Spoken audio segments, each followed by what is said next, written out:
La chirurgie de la hernie discale se pratique habituellement en hospitalisation traditionnelle.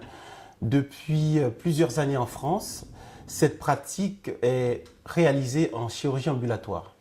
L'une des exigences de cette chirurgie est l'établissement d'un parcours de soins. Il s'agit d'un ensemble de pratiques et d'actions qui doivent être réalisées de manière coordonnée par l'ensemble de l'équipe soignante.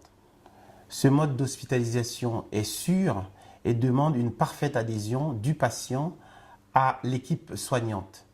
L'entourage du patient doit être également pris en compte. Dans notre pratique à l'HPNP, nous insistons beaucoup sur la prise en charge en amont.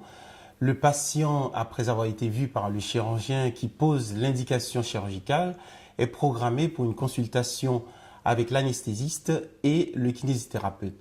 Ces derniers vont lui expliquer les différentes étapes de la prise en charge. La veille de l'intervention, une infirmière de l'équipe soignante contacte le patient par téléphone pour s'assurer du bon déroulement de la préparation préopératoire. Le jour de l'intervention, le patient arrive vers 7h30 du matin. Il est pris en charge tout de suite pour passer en début de programme. Quelques heures après l'intervention, on réalise le premier lever en présence du kinésithérapeute et de l'anesthésiste.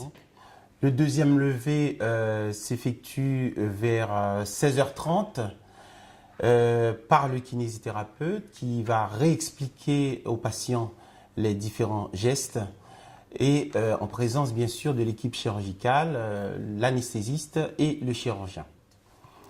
Alors, une fois que la sortie est autorisée, le patient retourne à domicile avec des consignes strictes concernant la prise des antalgiques. Un numéro de téléphone spécifique lui est transmis qui lui permettra de communiquer avec le chirurgien de garde en cas de problème.